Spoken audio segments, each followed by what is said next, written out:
we've ever gotten from wrestling, MMA, boxing have come from BetOnline. We are so proud to be doing business with them. A lot of you guys are saying, wait, you can bet on pro wrestling? Yes, you can bet on pro wrestling. In fact, I've got it at a minus 200. This lawnmower outside my window isn't going to stop by the time I do this ad read. You hear that? I would have made some money at BetOnline AG with that prop. Go check out the BetOnline wrestling odds. That's the only ones you have ever seen on Fightful, because we only trust BetOnline AG. They're 25 plus years. They're safe and secure environment.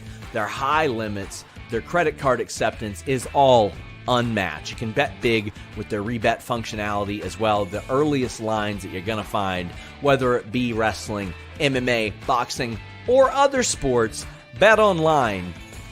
Check them out.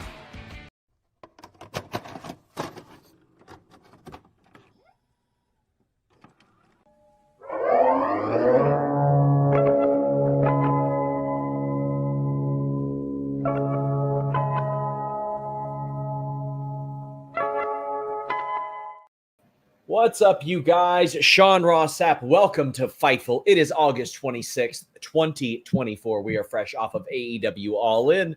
We have our post-show review that did really, really great here on the channel, across all of our platforms. We got all kinds of stuff. I mean, a ton of backstage news on that show. So please check that out. I'll get the plugs out of the way momentarily, but I want to welcome on Denise Salcedo before she heads to Berlin. We won't see Denise for a couple of weeks as you're traveling, Denise. Yeah, you're right. Right now, when you said a couple of weeks, I was like, damn, where am I going? And then I realized that I was like, oh yeah, it is going to be a bit, because I'm also going to be going to All Out. But I think I'll be here that Monday. I'm not even sure, to be honest. I don't even know. Because I come back Sunday. Yeah, I come back Sunday. Yeah, you're right. I was about to take an extra week off. I think over the next month, we have two shows together, because I'll be gone the 23rd, because that's Monday Night Football with the Bengals. So I'll be there doing that. But by God, we're here right now. We have interviews here on this channel this week with Nick Nemeth, first one I've ever done, Mojo Rawley ahead of the Black Label Pro Wrestler Combine, which I'm so excited to go cover next week, and Jade Cargill. So make sure you guys keep your eye on that. Looking like I'm going to be able to interview Maven this week as well. And In the Weeds should have a very good interview. We have so many great interviews here on youtube.com/Fightful. But also check us out, Facebook, TikTok, Instagram. We are growing those. We are almost ready to hit 100,000 on Facebook. That would mean an awful lot. But our lifeblood is FightfulSelect.com. There's no other way to put this. We had like 10 times as many scoops as any other outlet for Fightful Select, for All In, all that stuff. And we are going to be very WWE heavy this week. I have multiple WWE contract stories coming. So head over there, do all that. But if you're here right now, leave a thumbs up. Do the roll call, my friend. Drop a fruit emoji. Let us know you're here. Send a super chat or a humper chat. Pretty easy to figure out that one. We are going to spend a bit of time tonight on a not great topic, but we're going to reminisce in a very positive way. Unfortunately, today it was revealed by his son that Sid Udy, also known as Sid Vicious, Sid Justice, Psycho Sid, had passed away and had been battling cancer.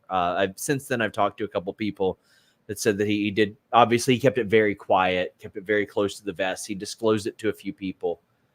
But, man, it was such a surprise. It was a shock to lose Sid. I had posted on Twitter, like, when I grew up in the 90s, it was the era of the monster heel. You had Earthquake and Yokozuna and Vader and Sid. And unfortunately, all those guys are no longer with us. But what they do leave behind are some really, really incredible memories and just some really, really great things that we can remember them by. Denise, how you feeling? We saw a tribute on WWE Raw that I thought they knocked it out of the park. And my God, on a few hours' notice, knocked it out of the park. And Michael Cole had some very kind words as well. What are your memories of Sid? So first of all, I think that it was really nice that they did that they did the video package, because I think that stuff definitely means a lot to the family and of course to the fans, but especially the families, because it's nice to see someone that you love, you know, their work, their life's work be acknowledged like that and remembered. And I can imagine that they've been, you know, seeing all of the love and everything coming out from everybody on social media that has been writing, you know, all of the nicest things and just like memories and clips. I mean, my whole timeline has been filled with so many like little videos and moments. Like I have so many of them right here just like lined up, because, you know, it's been nice just to like go back and just look at those things. And you know, I think the number one thing, and I think like the first thing that I wanted to say when I thought about Psycho Sid, like the first thing that I think of to me, and it was even mentioned in the video too, was it's simple. Aura, Sean. It's aura. It's you can't teach a presence like that. And you know, everybody talks about obviously the you know, winning the title, Madison Square Garden, Shawn Michaels, him coming out as a heel, and him being the heel and him getting like massively cheered. Yes. That's like one of the things, like I think I've watched that clip now like 100 times because it kept popping up on my timeline today. And it's things like that's why I say aura when it comes to just like putting someone over. And it's I don't know, Sean. It's sad. It sucks. And I hate every time we have to talk about, you know, losing somebody. But at the same time, it's nice to celebrate someone's life. So I saw Sid when I was like wee little, couldn't even talk yet, but I saw Sid and I was like, oh my God, this is the perfect looking pro wrestler. Just like you saw him and you're like, there's nobody that he couldn't beat up. You know what I mean? Like, and he was so jacked, and he would wear like this big singlet back then too. One of the things that I loved about Sid is he would constantly change his name. Like he was Sid Vicious in WCW, Sid Justice in WWF, then Psycho Sid when he came back. But he was always Sid, so you always knew that it was him. And he wouldn't stay any place like that long, but then he'd get plugged right back in, and you're like, oh yeah, well, that's Sid, and he's the man, and he's a main event level talent. Even though he had never won like a world title up until he won that one from Shawn Michaels, I always looked at him as like a world title caliber guy, like as a kid. Like in my head, he was a world champion, even though he hadn't been a world champion yet. You mentioned the Shawn Michaels one. Oh, I really loved the road to get to WrestleMania 13 because they had already made the match. It was Undertaker versus Sid, and it was Steve Austin versus Bret Hart. And Steve Austin had won the Rumble, obviously. They did Final Four, all that stuff. And there was that great cage match where their opponents for WrestleMania were helping them because each man wanted to compete for the world title at WrestleMania, obviously. So you had this unique dynamic. Oh, man, I love that. That was so cool. One of my favorite things that Sid would do is the fist bump on the way to the ring for fans. That was like so contagious. I can't believe nobody else has done that since. As KE775 says, Sid's July 96 through April 97 was fantastic. Coming back in July, beating Bulldog at SummerSlam 96, Vader October 96, Shawn Survivor Series 96, Bret Hart 96, main eventing Rumble, and Mania 13. And it's so wild how he was just gone for the first like 6 months of 96. And I'm looking back and I'm like, if that were today, WCW would have snatched him up immediately and put him like in the NWO storyline. Can't believe they didn't. I don't know what kind of deal he had then, but it was just wild because he would complete these like main event level programs and then he hit the bricks for like 6 months and you wouldn't see him. Like he was just gone.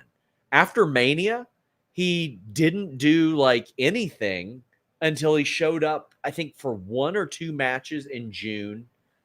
And then he left again. And he didn't pop up until he showed up, I think, in ECW.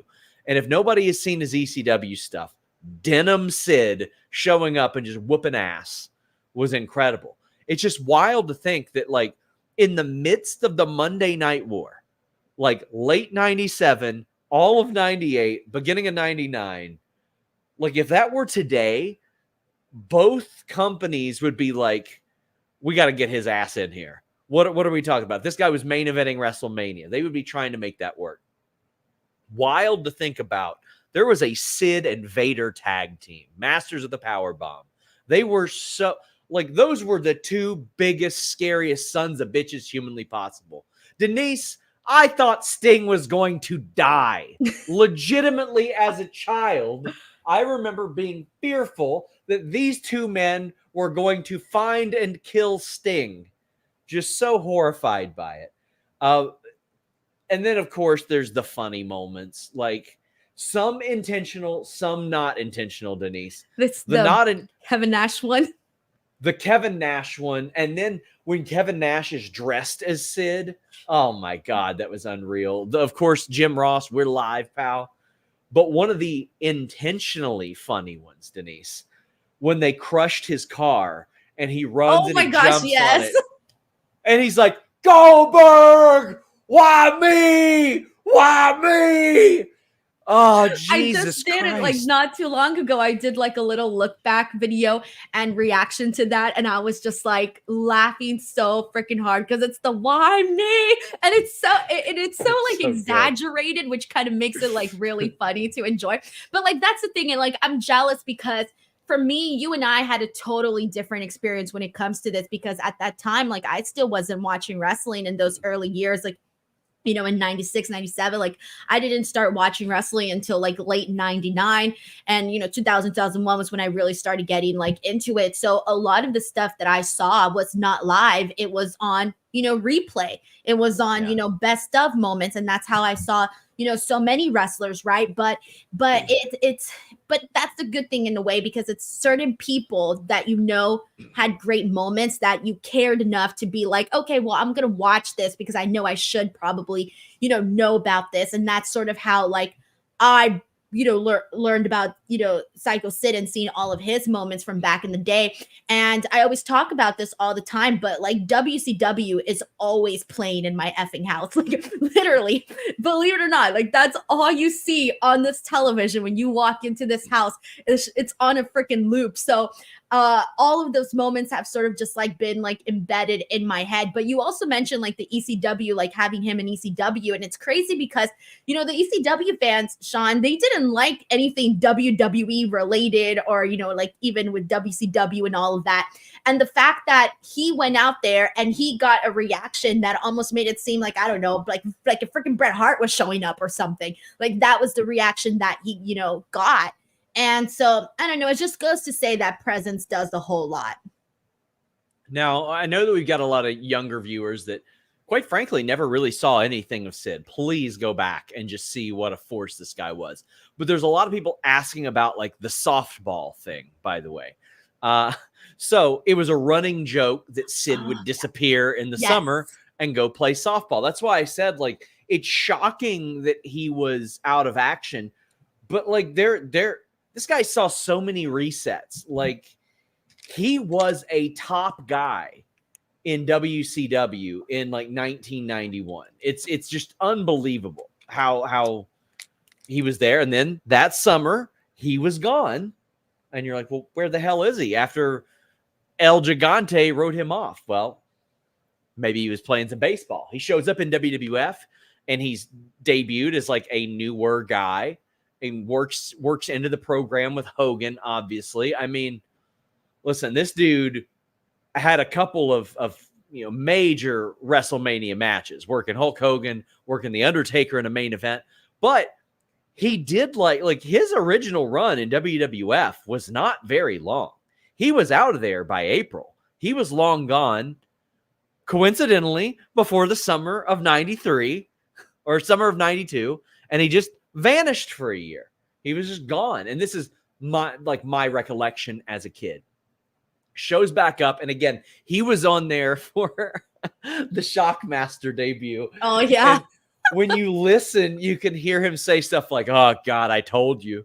Like things Didn't like he say that. like, oh, shit, or something? I think so. He was more incredulous than anybody else. But that run in 93 ended in October. And it's like, well, where the hell's Sid? He was gone for another year, popped back up and had to start from scratch by being Shawn Michaels' bodyguard, but then they made him a top guy again by turning on Shawn Michaels, and he did the feud with Diesel. He did the $1 Million Corporation thing for a little while, helped 1, 2, 3 Kid turn, vanished again, came back, did his top guy run in WWF, vanished again, came back to ECW, did his WCW run, and then very unfortunately, he had that just horrific injury that it's a miracle that man walked comfortably, much less wrestled again, Denise. And he did. And one of my fondest memories was the Heath Slater spot in 2012 when they were leading to Raw 1000. And Heath Slater said he was the master and ruler of the world. This was during a very terrible crowd era for WWE. They did not give him the respect he deserved. But that man was out there at like late 40s, early 50s after a double compound fracture, power bombing another grown man. Man. Bless him, dude. Like that guy, I don't know if there's a more perfect looking pro wrestler. And Terry Allen Jr. says the Sid theme is very nice. And betraying Shawn. Yeah, the Shawn Michaels betrayal was so good. I know that those power bombs he did got ragged on at the time, but I loved it because Shawn Michaels was like over rotating for them. So Sid would power bomb him and Shawn Michaels would completely flip to the point to where he would almost land on his feet as well. Vanessa, good friend of the show. Good to see you here. Sorry I'm late, but I'm present with her little peach emojis. Didn't watch Raw because I was watching the Indiana Fever versus Atlanta Dream. Listen, good stuff there. Glad to see Caitlin Clark emerge relatively healthy. Says, I'm here for y'all. R.I.P. Sid. Well, thank you for stopping by, Vanessa. We really appreciate you. Day says, continuing from the watch along, today's Kiki Palmer and Macaulay Culkin's birthday and National Dog and Toilet Paper Day. Well, you know Denise is celebrating National Toilet Paper Day. R.I.P. Sid. Love you, Denise and Sean. Well, thank you so much. Get in your super chats. Get in your humper chats. We would greatly appreciate it. We want to hear from you guys. Will said, I love wherever Sid went. He was crazy over. Not just crazy over, he was crazy as well, Denise. Yeah, like there you go. All of it. His man was a little mental on there. It's just wild for me to think that in any wrestling landscape, that guy took 6 months to a year off 3 times in a decade, and companies were just like, yeah, because he had his controversies, the Arn Anderson thing, and there was the squeegee and the squirrel where he made a bet with Brian Pillman that he couldn't keep a squirrel, a pet squirrel or ferret in his pants for an amount of time, and it bit him on the leg. I don't know that one. That's the rumor, and I don't think that Sid ever dispelled it. Wait, what animal? What animal was the keeping? I think it was a squirrel or a ferret. And Sid had to keep it in his pants. That was the rumor. Okay, I don't know that one. And then Sid got mad at Brian Pillman and came after him with a squeegee. That is one of the most fascinating men in the history of wrestling. A history of wrestling. Sean, can you recommend anything of watch of Sid? Okay, listen. Per se, Sid is not going to have a lot of Matt classics. It's more so like moments and stuff. It's more moments. It's moments. Feuding with Sting, of course, the Shawn Michaels stuff. Yes, feuding with Sting, of course. He was a part of the 92 Rumble, albeit one of the less great parts of that Rumble. But the Shawn Michaels match was very good. He had the cage match against Brett that was good. There was an October 95 match against Brett that was also good. Really, all of his stuff with Brett was really good. He had a lot of good ones there. The Survivor Series match in 95, it was the wild card. That was such a fun match. It was Ahmed, Shawn Michaels, who were baby faces, teaming with Sid and the British Bulldog, who were heels, against Dean Douglas, Owen Hart, and Yokozuna, who were heels, and Razor Ramon, who was a babyface. That was a lot of fun. Sid was really good in like multi-man matches. There was the Sid, Shawn Michaels, Ahmed versus Camp Cornette match as well, which was really dope. And then the War Games match, which I think Flying Brian almost got power bombed out of his soul there as well. But man, it's just also, you know what? The Steiner brothers match, I liked it. The one against the Twin Towers. I know a lot of people, it's kind of polarizing, but I really liked that. I liked that one. Oh, man. Ryan Sully sends a very generous super chat, says, hey, SRS, Denise, R.I.P. Sid. I've only attended a couple PPVs, PLEs in my lifetime.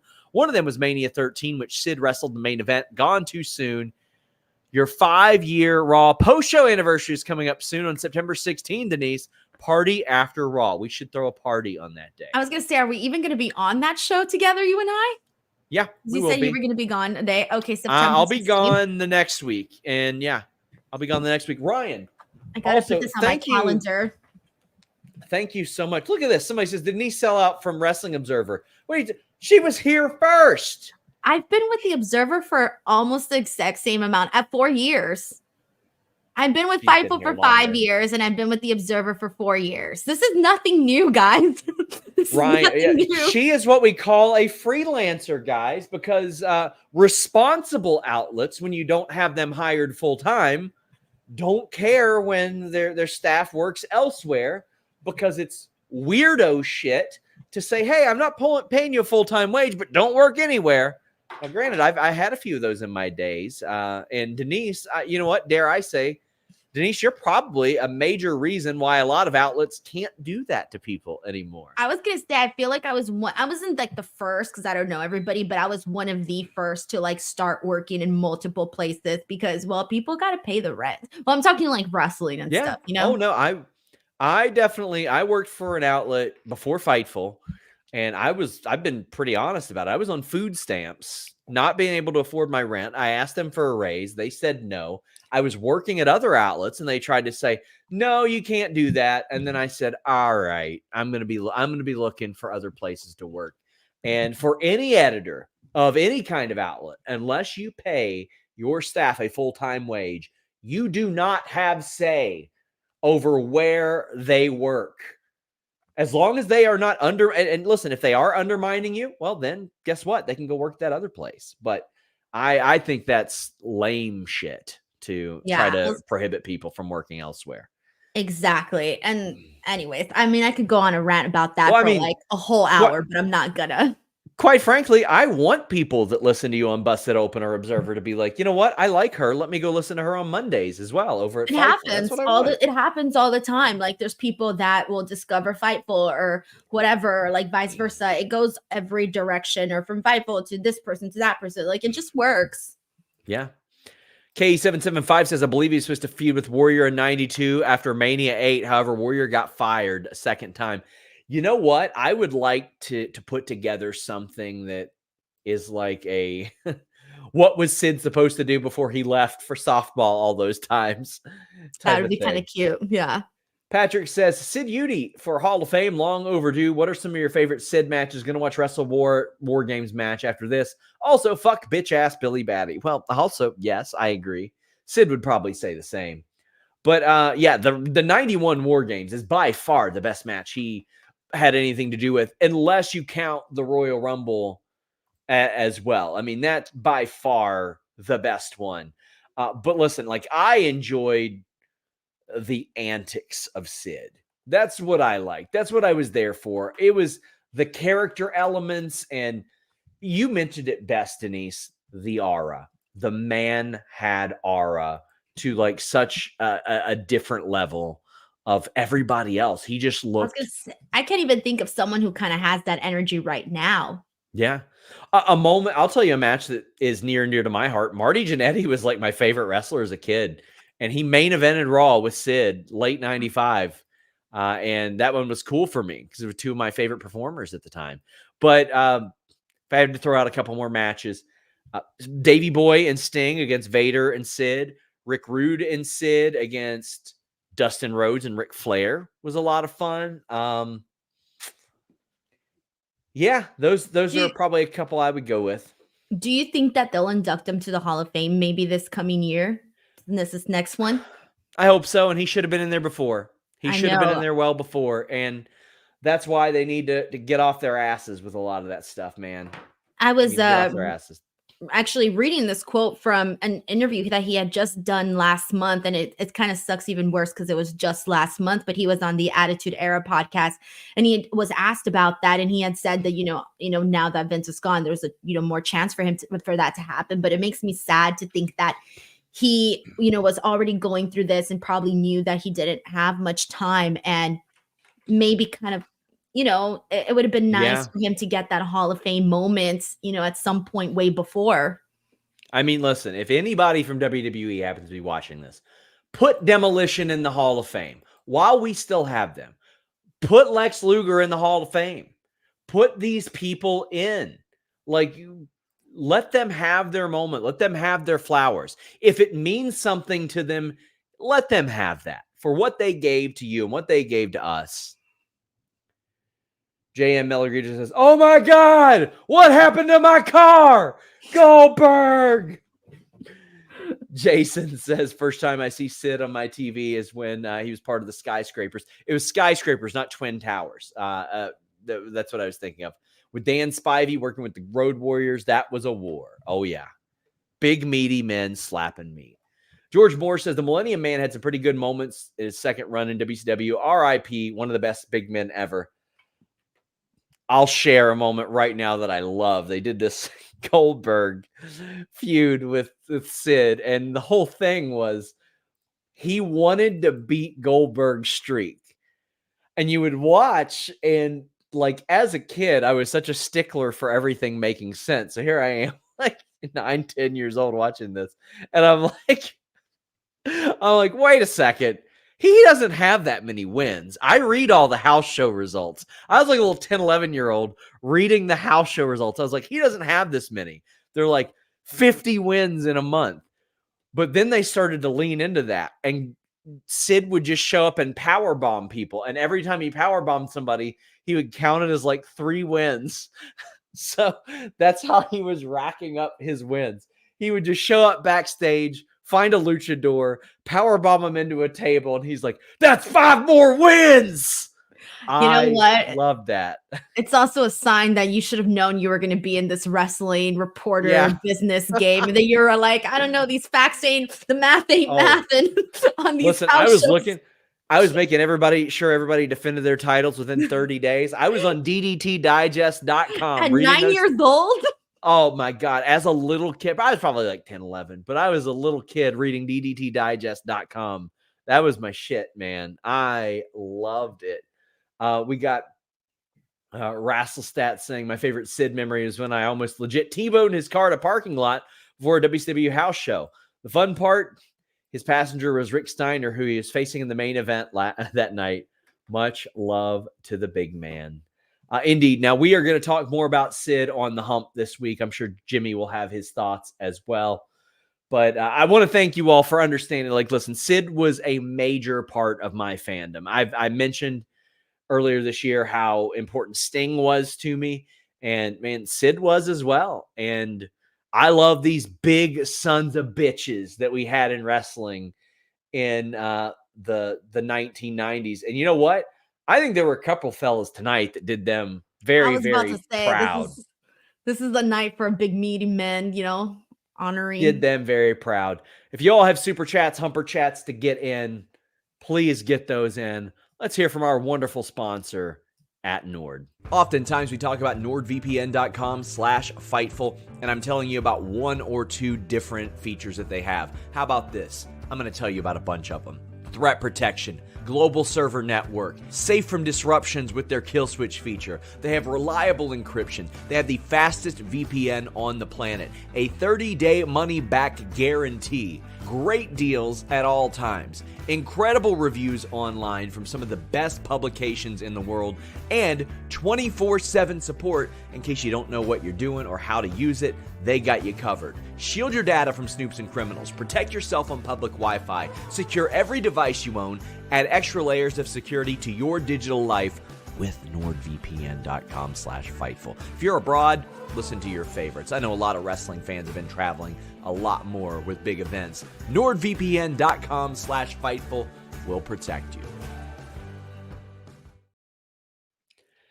Guys, leave a thumbs up on this video. We would greatly appreciate it, as always. Again, we are trying to grow on TikTok, Facebook, Instagram, all that good stuff. It would mean an awful lot if you guys would show us some love over there. But we did have WWE Raw.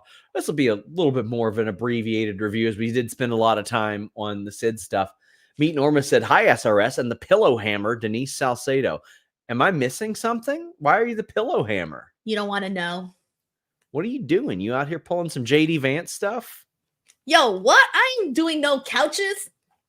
Well, he's supposedly in Lexington. What is happening? Listen, he's supposedly in Lexington tonight. I don't care your political affiliations, guys, but I ain't letting that man anywhere near my couch. He can take it to Bob's Discount Furniture because I'm about to sue them. But nobody's leaving their couches on the curbside, not even for trash pickup. Listen, they're like, nah. I don't care what side of the political spectrum you end up on. Those were some of the greatest memes of all time. Yeah, there were some really good ones in there. Day says, best tag team, Denise and Mark Henry, and Denise and Reg. Well, you go to hell too, Day. What's this bullshit? What's this? What are we talking about? Damn, bro. Where the hell am I? Catching strays. What? You're catching strays, Sean. Like, what do you say fuck me for? What? You want to know why? Because you're always telling people that I'm off taking shit. That's why. You probably are. Jonathan Corona says 5th anniversary on Mexican Independence Day. Party, party, party. You want to party hardy? Piñata party. Yes. Do you know the Mary-Kate and Ashley song? I want to party hardy. Do you know the pizza song? Piñata party. From Mary-Kate and Ashley? Yeah. How does it go? Give me pizza. Pizza. I kind of remember that watch one. the slowed down version. It's demonic. Nicholas says, with Roxanne seemingly entering her final NXT months, have you heard any main roster execs reactions on her or any other talent on NXT? It's funny because I often mention that I think JC Jane would translate really well to the main roster. And I've had people reach out and say, yeah, we've thought that for a long time. Don't know what the holdup is there.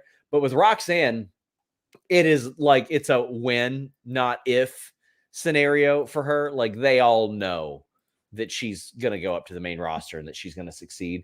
And there were a lot of people that were not in favor of her heel run. And they're like, well, look, she showed how versatile she was. And any reservations that the main roster people might have, those are long gone now. Obviously. I want to see Lola Vice on the main roster at some point. I really like Lola. Oh, I think she'll translate well also.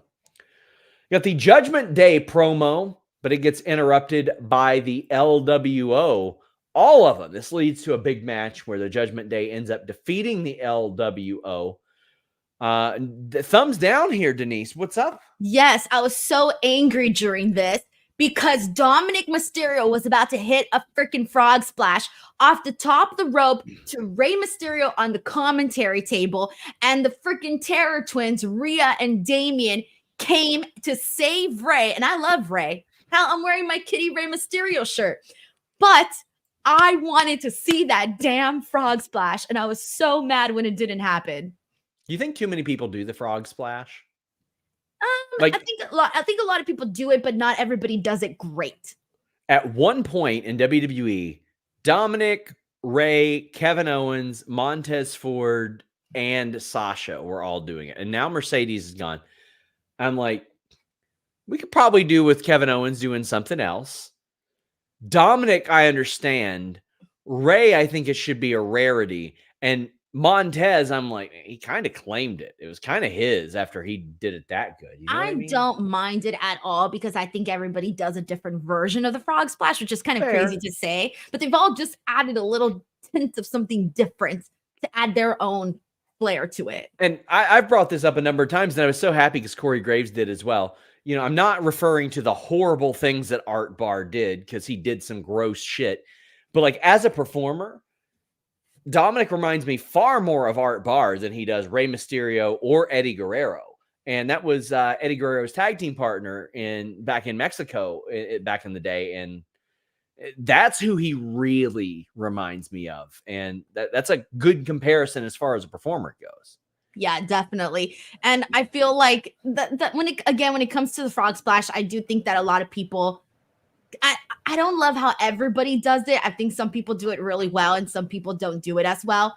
And that kind of sucks to say. But yeah, as for Dominic, though, I didn't like that moment got ruined. I'll be honest with you. I hated that. And I know they're supposed to be baby faces and we're supposed to cheer for the Terror Twins, but I was pissed when they came out to save Ray. I also didn't like the start. Mad on your watch along. I was legit mad. I was like, screw this. Y'all tease me and then you ruin the moment.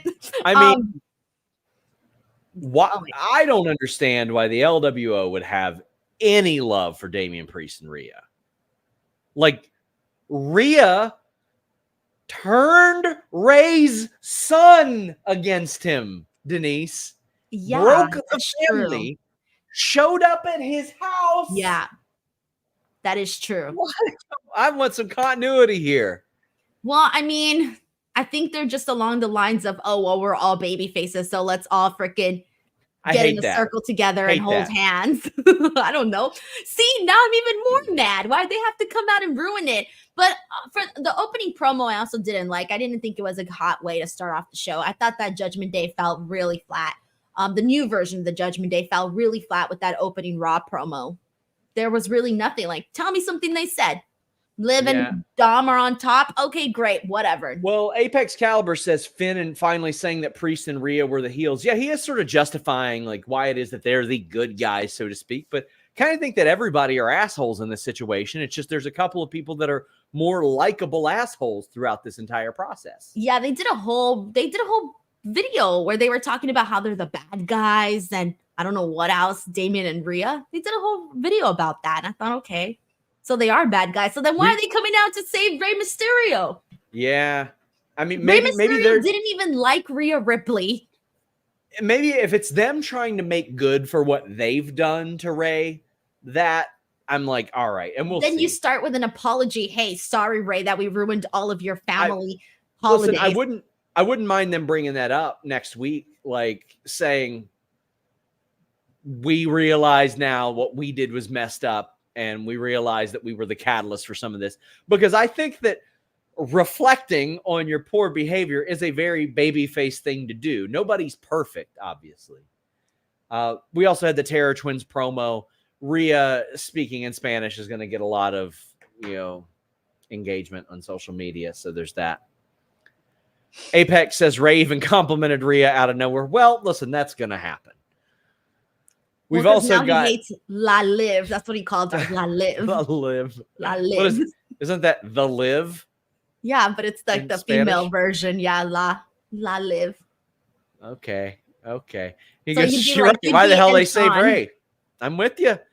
Jonathan Corona says, let's just say if a big WWE or AEW does a PLE pay-per-view at Mexico, what would be the name of it in Mexico? What do you think, Denise? They could do Si Se Puede. That could be kind of fun, like as a tagline. I mean, that's like a name, Si Se Puede. They could do like, I don't know. I feel on the spot. I can't think of a name. I feel pressure. That's all I've got. They can come up with something better, though. Jonathan Corona says it would be cool for see Sean in WWE 2K in the community section. If so, Sean can win titles on it. Oh, boy. If somebody makes me, I will do some sort of career mode on there. I'll do They don't have to make you. Just get a PNG of Big Bird. That's you. Anyway. I'm sorry, Sean. When I think of your avatar, I think of Big Bird. Yeah, I don't care. I might be wrestling in a couple of weeks. We'll see. We'll see how that goes. Man, did you see that drop toe hold I hit on Effie? It was a work of art. Can I tell you who you also remind me of? I don't give a shit, Denise. You also remind me of Gumby. Oh, that's cool. You remind me of Big Bird and Gumby. Thanks. You remind me of Pokey. You look exactly like Pokey. I don't know who Pokey is. Don't worry about it. Anyway. This Pokey? The horse? There you go. Yeah. Honestly, he's kind of cute, so I'll take Pokey. My God. But I'm honestly offended that you didn't say SpongeBob because that's my cartoon. Did you see SpongeBob showed up and put somebody through a table at the Smitty? Oh my God, at Cole Radrick's show. Jeremy Lambert was there on the scene. SpongeBob and Patrick 3D'd somebody through a table, Denise. No, I did not see this. Is this allowed? Like, Probably will not. Nickelodeon Probably- get mad or something? Perhaps, but ask for forgiveness, not for permission. Damage Control defeated Shayna and Zoe, and then Zelina shows up and attacks Sonya. We got that match next week. This do anything for you? Absolutely not. Oh, actually, I was With too ya. aggressive. I didn't mean it that aggressively. No, it wasn't bad. There were some good moments in this. Like, I thought Zoe Stark looked good. I think people always forget that she's actually really good in the ring. And I feel like a lot of it, the reason why people have forgotten is because she just has been in sort of like not really doing much. I feel like she got off to a really hot start on Raw. And then it kind of just ended after the stuff that she did with Trish. They kind of didn't really pursue that any further. But I think the other thing that kind of had people sort of wondering, why are Shayna and Zoe, along with Sonya, always losing these matches?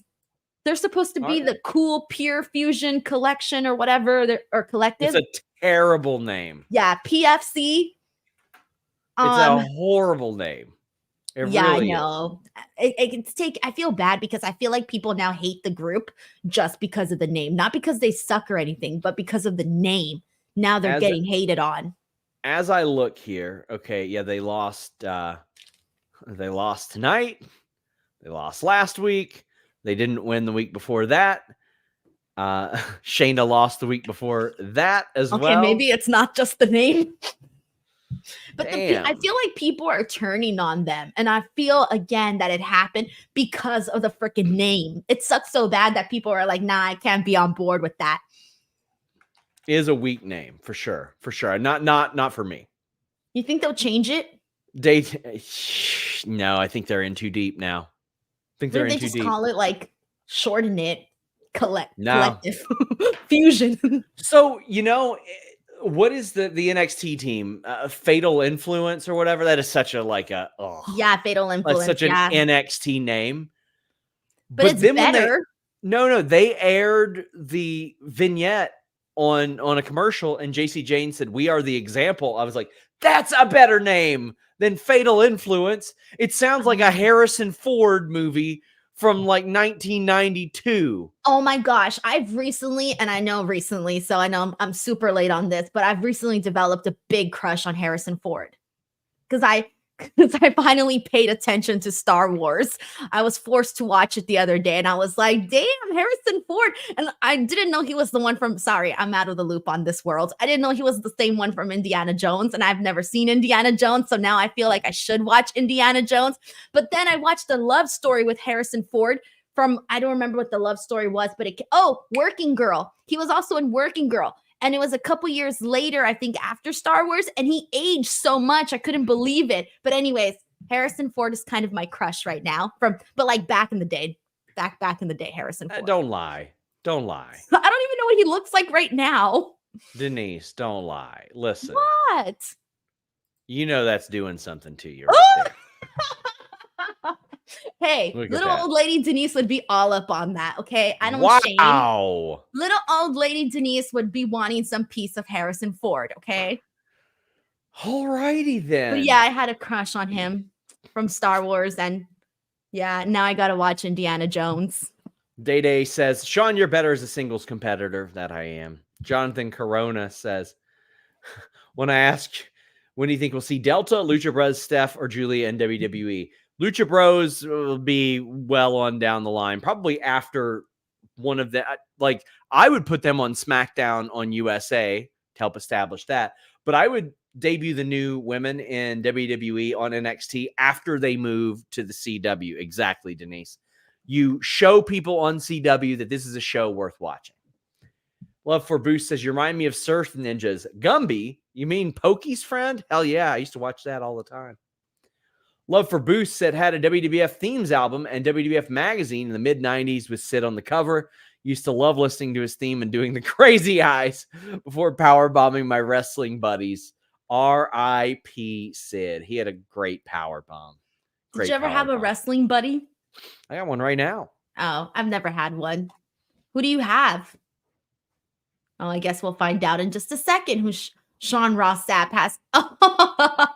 That's actually pretty cute. In honor of Sid, I just power bombed his old manager, Ted DiBiase. I had one of those when I was younger. And then as I got older, I started to repurchase the things that I had then. So I went to my good friends at Toy Vomit, Toy HQ here in Lexington, who just announced a new location in coming in October, and got a bunch of their stuff. If you all are ever in Lexington, you have to check out Toy HQ. It's incredible. We had the Unholy Union vignette as they are headed to face Jade Cargill, Bianca Belair. I think they are going to lose that match, Denise. I don't want to say I would hope so and sound nasty, but I would hope so only because I feel like they haven't done much with them as champions. And I don't think that Jade and Bianca should have lost in the first place. I know why they did it and I get why they did it, but for storyline purposes and booking purposes, it didn't feel like the right thing to do for that specific reason. How'd you feel about the Randy Orton promo? I mean, it was boring, to be honest. I thought so too. He just came out and really just kind of reminded us that, hey, he's wrestling Gunther at Bash in Berlin. And hey, Gunther is over in Europe. Okay, great. He's a legend in Europe. Cool. Probably going ahead and doing media and stuff like that. But like, we couldn't have seen a video or something like that. Like, I mean, we got a video of Gunther on Instagram. Yeah, on Instagram. It wasn't anything either. I mean, this was literally nothing. A better video on Instagram was CM Punk streaming live from under the ring. I didn't see that. What happened? Oh, it's so good. So while he popped up behind Drew McIntyre during this promo, which, again, not the strongest promo in this feud for sure, but CM Punk is live streaming from underneath the ring before he comes out and then beats Drew with the strap and then security guards as well. Yeah, it's fine. That's establishing the stipulation and the danger of the move. Not the greatest promos I've ever seen tonight. Not to say they were bad. It's just they were just like, well, generic. We've been here and done that. Yeah.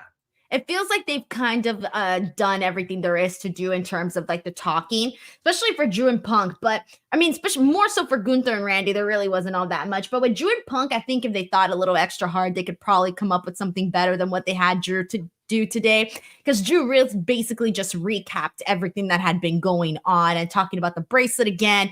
And really the only big moment was when he said that CM Punk had been gone for like 8 years and he didn't do anything and he's coming back and taking all this credit and blah, blah, blah.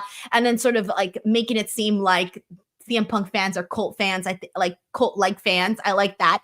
I did laugh really hard though at this, Sean. Did you notice? So when Drew McIntyre sat down to do the CM Punk sitting down thing, he couldn't really stay down because his skinny jeans were too tight. And if you notice, his legs were never all the way down. They were sort of up because he couldn't bend that way. And then he got up pretty fast. And you can tell them skinny jeans were not working for that.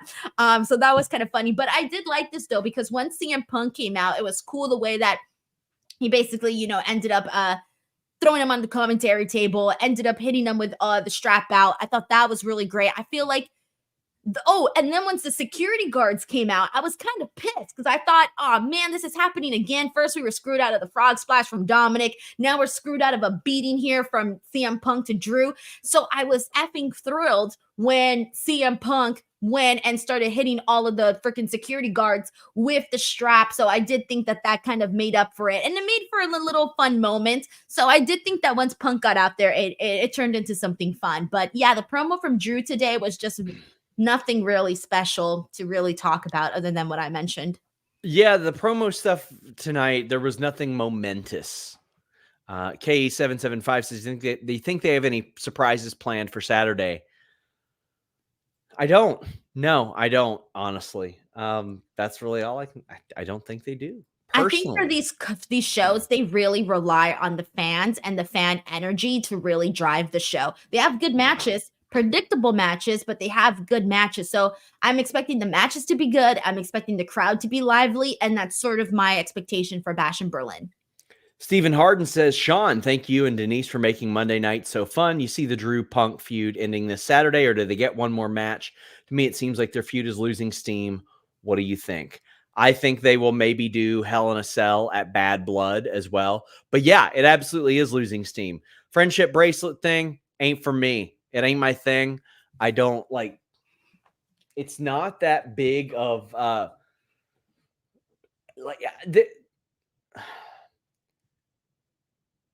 for years in wrestling, they kept families out of most of it. And then when they would do it, it'd be like, ooh, but now, like across AEW and WWE, it's like nonstop. It's like Will Ospreay's family and Bryan Danielson's family and CM Punk's family. And I'm like, my God, man, like it's nonstop.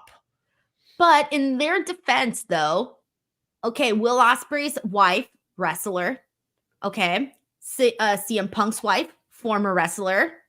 Cool. Who else's wives and family are we mentioning? Daniel Bryan's family. Yeah, and Brie, former wrestler. Cody, they always bring up. I mean, his mom wasn't a wrestler, but she was. Yeah, but she's got it involved now, so now she's in there too. So. Well, yeah, they got it. That's the point. I don't know. Well, I mean, to be fair, it was The Rock bringing her up when he said he was gonna whip Cody like a dog in front of his mom.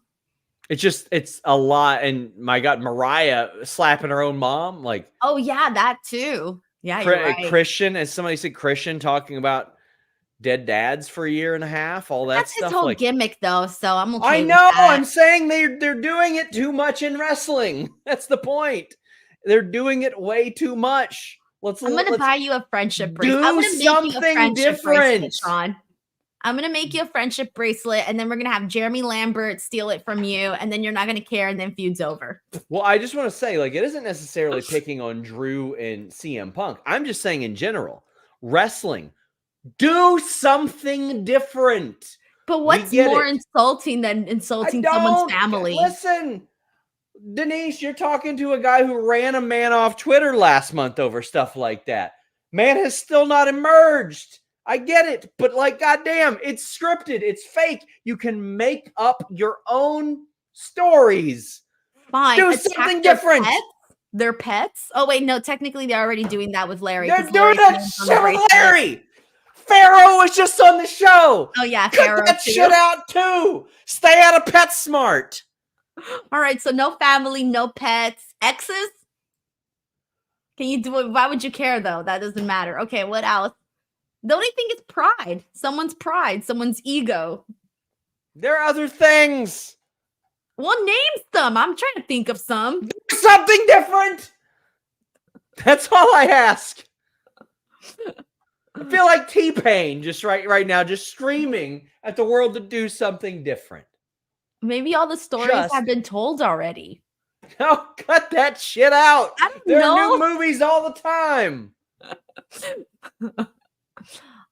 This is why wins and losses matter. And again, this is not me burying Drew and Punk specifically. Just do something else. Here's my thing. I'm cool with the family bit. I just think that the segments have been boring. Denise, I watched a WrestleMania feud over Japanese shampoo commercials once. Oh, yeah. I remember that. No, but I'm saying I just think if they come up with things that are more creative while they're telling the story, then it could work. Possibly. Besides just the bracelet. Like the bracelet should have been a 1-2 mention, and then that's it. Never mentioned again. It shouldn't have been the whole effing feud. Steven, I agree with you. Jey Uso defeated Karrion Kross and Kofi Kingston, and then Pete Dunne defeated Miz and Xavier Woods. Neither one of these were particularly amazing matches to me. They were good matches. They were fine. They were fine. They were good. They were fine. But I did like the little tease of New Day before this with Xavier showing up with darker gear on to sort of like match Final Testament to tease that as well. And then, of course, Kofi Kingston involved with Karrion Kross as well. Like playing that up in their match. Jey Uso taking advantage of the fact that those two are at each other's throats. Then Pete Dunne sneaks a win on Miz over Xavier Woods. These are fine. I'm glad these two advanced. Pete Dunne needs that opportunity, and Jey Uso is very, very over. Yeah, I actually thought, now looking back at this, I actually thought the second match was probably the better one. The one with way better. Way better. With the Miz and Woods and Dunn. I thought that match, they looked like they were trying new stuff. They were really having fun with the three-way stipulation there that they had. So I felt like this one definitely stood out to me a whole lot more. So that's when I think like, oh yeah, they were actually good. I want to rephrase that. This match was pretty good. And to be honest, when I first saw the card announcement, I wasn't really too thrilled about it. I was like, yeah, whatever. This match is going to be like a throwaway. But no, I thought they did a good job. And I wasn't sure who was winning this match. I had gone with Pete Dunne, but I didn't actually think he was going to win. So the fact that Pete Dunne did get the qualifying spot, I'm looking at this and this is looking really good. They announced the ones that are happening next week. And so right now we got Pete Dunne, we got Jey Uso in there. My two picks for the other two spots is Bronson Reed and Ilya Dragunov. I'm hoping those are the final four in that fatal four-way. Yeah, we got that. Those are set for next week on WWE Raw. Also, Zelina versus Shayna. But we had the Braun Breaker promo as well. He's just waiting for his victim. That's effectively what he's doing here.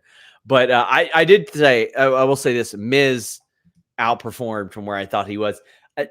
Considering all the wrestling that I have seen and that I am anticipating seeing Saturday, these two I didn't think quite stood out like as something that I will look back on this week and stand out to me.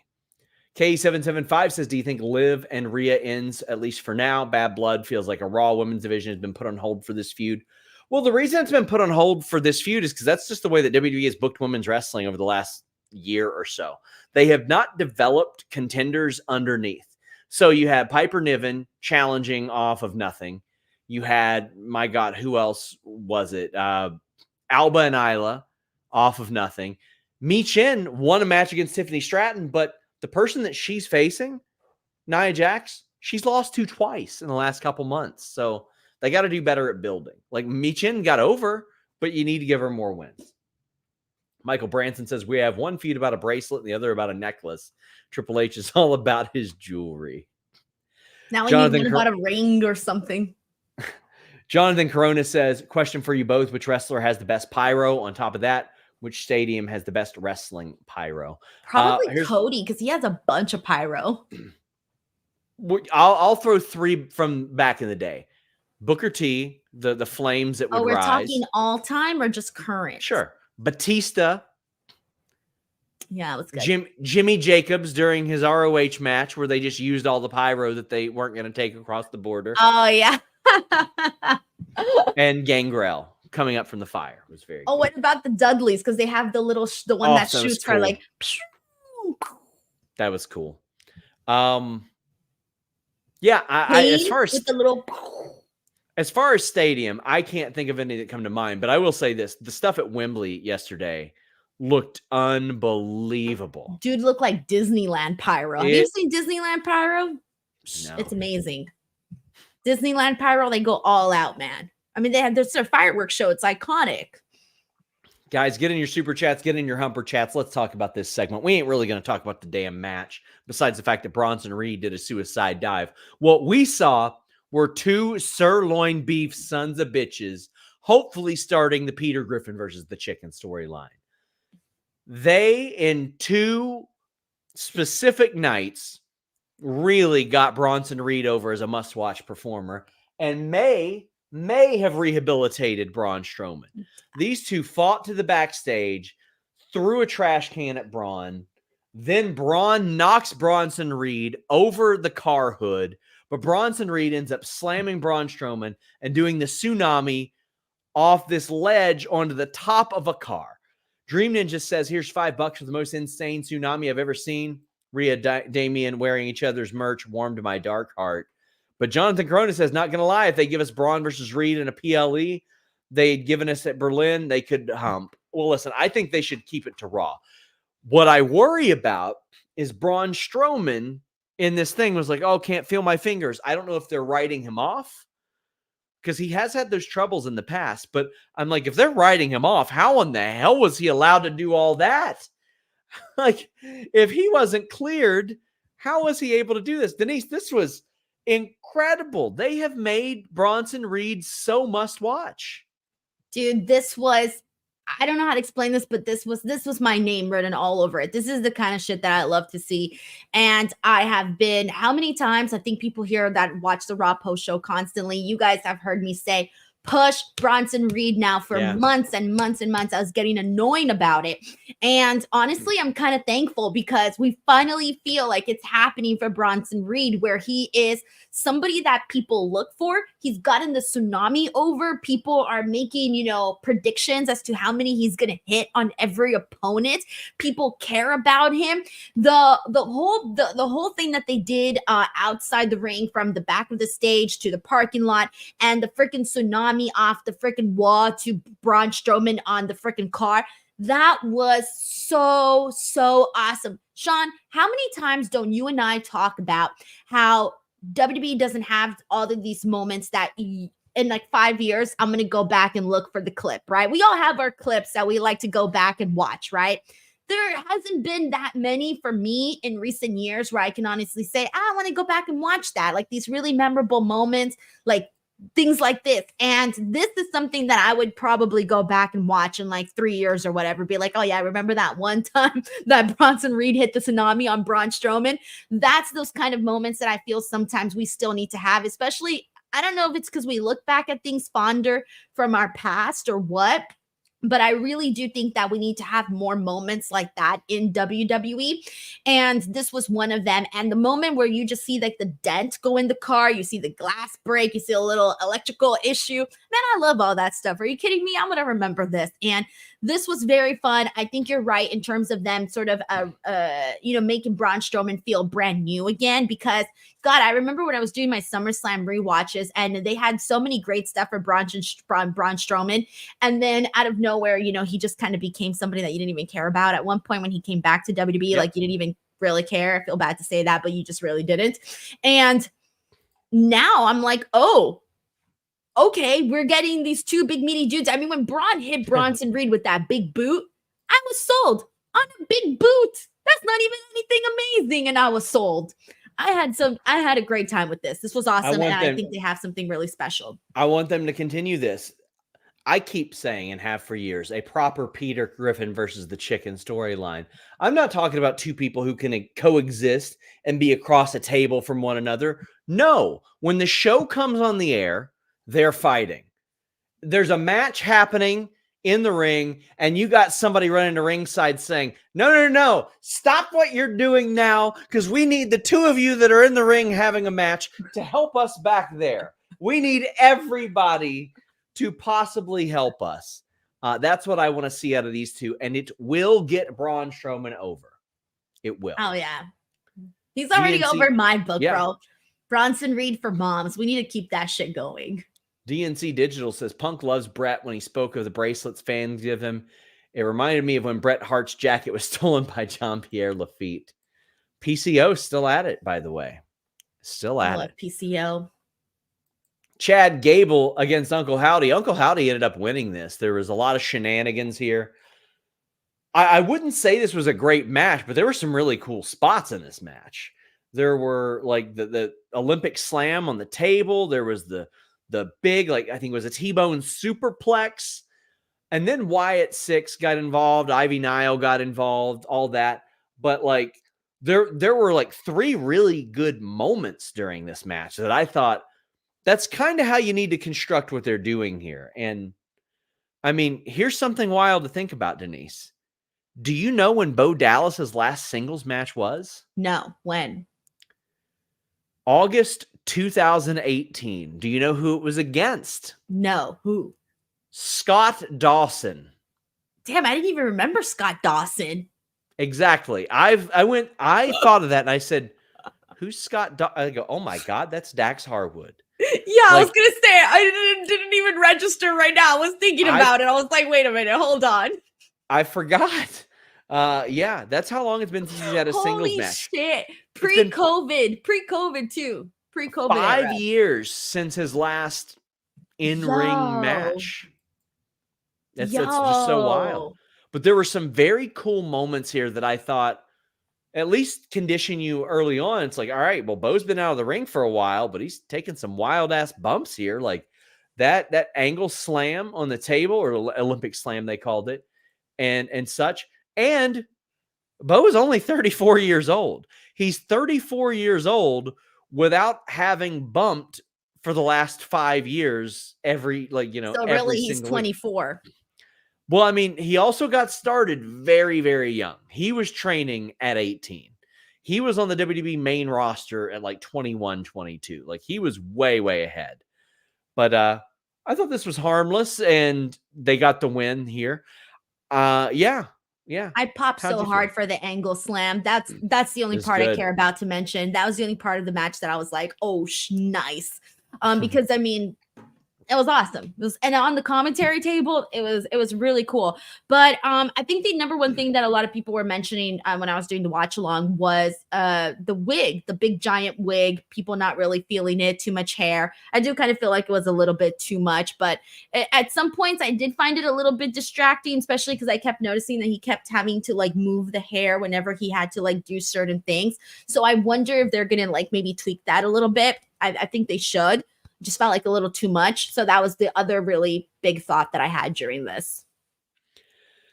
Guys, I want to thank you all so much for joining us. Check out my all-in review if you all didn't. And also, I will be here this Saturday for a post-show review with Mr. Santi Sapp, a monster here on YouTube. Then we come right back the next week for All Out, I believe it is. So just keep it locked, because quite frankly, besides this upcoming Sunday, we got shows every single day for the next 2 weeks. Just unbelievable. And my God, we have had, we'll be through a 3-week stretch where there's only one day without a show on Fightful. Please subscribe to FightfulSelect.com. It is only $5 a month or $54 a year. If you like what we do, if you want to support what we do, we would greatly appreciate it. DNC Digital says, I must have missed it, but has it ever explained why Gable was targeted specifically? I always felt the huge Otis story was sacrificed. It happened today. That's when they officially explained it with the Uncle Howdy promo, or Bo Dallas. He had said that it was due to his arrogance, and he said something about wanting to chop his head off, and basically because he was a terrible person, which is what we all pretty much speculated. And then this person reminds me, No Mercy is Sunday. So yeah, for 3 weeks straight, Fightful has shows. Kate and Alex will be here for that. Let's see, Denise won't be here next Monday. So it'll be me. I won't be here next Wednesday. And then I think I missed the following one. I got a couple Wednesdays I'm out. I'm out for Grand Slam as well. Oh, I'll be at AEW on the 11th. I'll be there because they're here in Lexington. So we'll be doing that one. I'll be gone the 23rd. So have a bit of a revolving cast. Might get some familiar faces involved here. We're working on some other stuff for Fightful Select as well. Denise, what do you got going on? YouTube.com/Denise Salcedo. Go over there. I post lots of content. I will be at Bash in Berlin. So if you guys want to keep up with all of that content, I will be keeping you posted there. Instagram, Twitter, all of the apps at _Denise Salcedo. Safe travels to Denise. Check out her coverage. She always does a really great job there. The presser footage, until it gets copyright claimed, is the best that exists. I still haven't been uncopyrighted, by the way. So I sent you that release. It was from a video from 5 years ago. No. There you go. There you go. Until next time, guys, we're out.